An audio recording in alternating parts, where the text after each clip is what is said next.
A single perfect droplet floats in the quiet of orbit, beautiful and profoundly fragile. In space, water is not a beverage.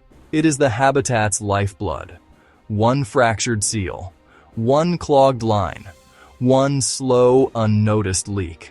Water loss is the quiet beginning of a systemic crisis. On Earth, abundance hides waste. In orbit, that mindset is a liability. Every liter is a kilogram, expensively rocketed from Earth. Ahead, how a small loss becomes a failure cascade through crew, systems, timelines, and what that teaches us about resilient design. Because on a station, nothing fails alone. What breaks first when the water runs thin?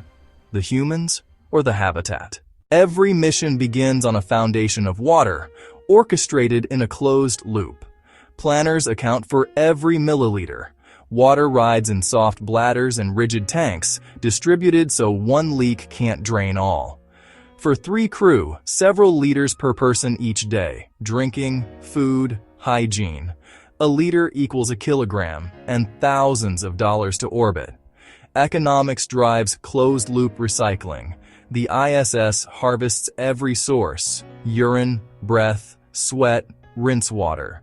Pre-treat, then spin in a rotating distiller that separates vapor from brine.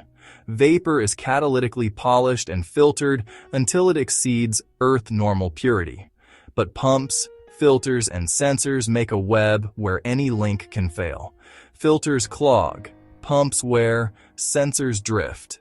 If the urine distiller stops, a major water source vanishes. Consumables and spares form a logistics tail stretching back to Earth. First, there is simply less to drink. Even 2% dehydration impairs memory, focus, and reaction time. In a place where one mistake is catastrophic, that deficit is dangerous. Showers become sponge wipes, and every rinse is metered. Less washing, more biofilms, raising infection risk in tight quarters. Life support needs water to make oxygen. Use water for air, or save it to drink and dip into finite O2 reserves. Thermal loops need flow to shed heat. With less coolant, heat accumulates. Payloads and non-essential avionics shut down to survive the heat. With each hour of rationing, human error probability climbs, and the thin edge widens. If this breakdown is useful, tap like, drop your triage idea in the comments, and subscribe to stay on mission with IfVerse. Freeze-dried food needs water, often hot, to be edible. Rationing shrinks meals, sapping strength for repairs. If humidity control lags, condensation forms on cold surfaces, including sensitive electronics, inviting shorts. Microbes and molds thrive faster in microgravity. The urine loop feeds the recycler. If it fails, waste backlogs, stealing volume and water inputs. A tiny leak shows up as a slow pressure drop. Systems power down, panels come off. Repairs take hours, sometimes days. Experiments halt while the station chases a drip. On orbit and on Earth, pressure escalates in parallel. Ground works with delay and partial data. Launch windows are unforgiving and easily slip. A tiny spares cache forces triage.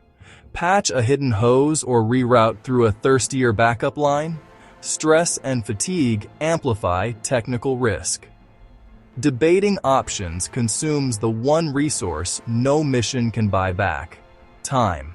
Save the science, save the hardware, or save the people first, and the clock keeps getting louder. In failing water systems, positive feedback amplifies damage. Heat accelerates component decay. Gaskets embrittle, plastics off-gas.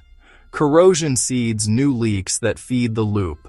Apollo 13 showed cascading failures. An oxygen tank explosion stole power, and with it, heat and potable water.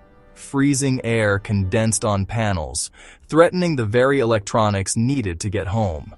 One fault rapidly compromised unrelated systems through shared dependencies. Submarines and Antarctic stations mirror this. Strict rationing, postponed tasks, all hands on repair. Command reprioritizes survival and system recovery before everything. In crisis, choices reveal mission values. Which lever would you pull first? To break the loop, you must find the bottleneck you can actually move. Redundancy helps, but complexity hides countless single points of failure. Sometimes a simple manual backup saves the day. A unique valve with no spare forces improvisation. NASA calls it making a mailbox. Creative adapters under pressure. In scarcity, crews may tap non-standard sources, condensate from the wrong place, but trace dust, chemicals, and microbes can choke filters and foul exchangers. Cleaning a dirty system consumes even more water. Protect long-term recycling, or hydrate now and risk the system. Both are gambles. After crisis, stations live lean. Modules sealed, rations permanent, output reduced. Future designs prioritize repairability, modular swaps, and parallel recyclers. A layered stack blends automation with rugged manual backups and sealed reserves. The goal isn't zero failures. It's no catastrophic failures. Closed loops in space expose Earth's weak links, fragile supply chains, and hidden costs. Solving scarcity aloft drives better recycling and stewardship below. Enjoying IfVerse? Post your next space what if in the comments and subscribe for the next reality. A tiny drip reveals how we survive inside limits. What scenario should we explore next? Share your ideas below. You've been watching IfVerse, where imagination meets possibility. See you in our next reality.